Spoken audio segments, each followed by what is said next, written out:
first Aviva Premiership Semi-Final saw a repeat of the 2012 final, with Welford Road playing host to Leicester Tigers against Harlequins.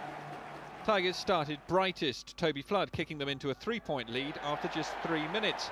But 2 minutes later, it was all square as Nick Evans' boot levelled proceedings, and the New Zealander's crosshairs remained fixated on the Leicester posts over the course of the next 20, as he added a further 2 penalties to put Quens up 9-3.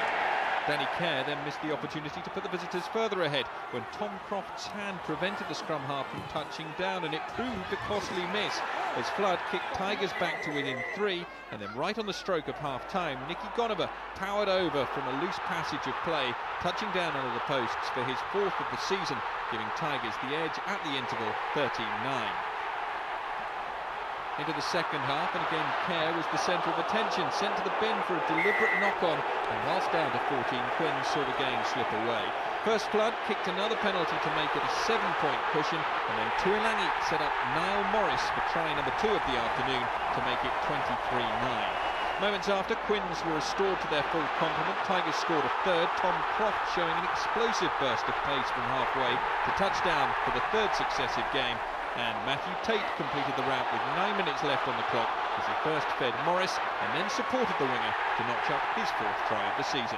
Ross Chisholm scored a late consolation try for Quens as they showed good spirit in the closing stages, but they were left to rue missed opportunities as Tigers emerged victorious, setting up another Twickenham final.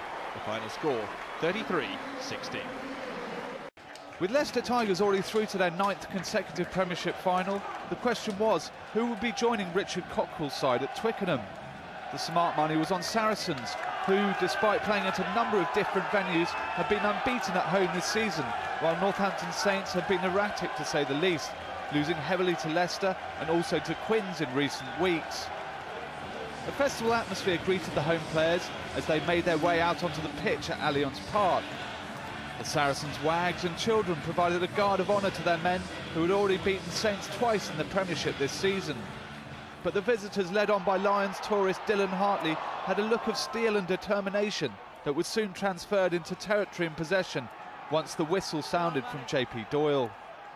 Stephen Myler had made the Saints number 10 shirt his own through the second half of the season, but started badly on the artificial turf, missing 2 straightforward penalties after his side had created good inroads into the Saracens' defence.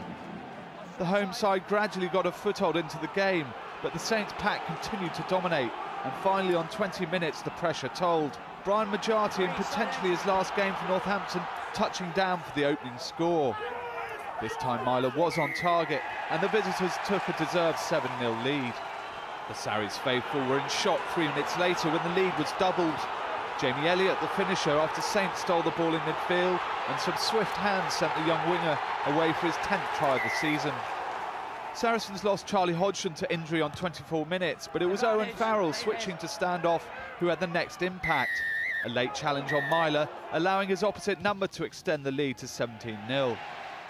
Sarries' woeful first half continued when Farrell missed a straightforward penalty of his own, and the half finished with the hosts facing a 17-point deficit. Some brilliant defence by James Wilson prevented a David Strettle try as Saracens launched the inevitable barrage after the break. But it was not until the 50th minute that they finally got on the board, Farrell with the penalty. The young Lion doubled the score in 54 minutes, but GJ Van Veltzer provided the sucker punch 4 minutes later, the South African sniping down the blind side to get the Saints' 3rd try. Myler's radar was truly back on as he converted from the touchline for a 24-6 lead. There was a chink of light for Saracens when try scorer Elliott was sin-binned on 60 minutes and Duncan Taylor scored 4 minutes later to reduce the arrears to 13-24 after the conversion.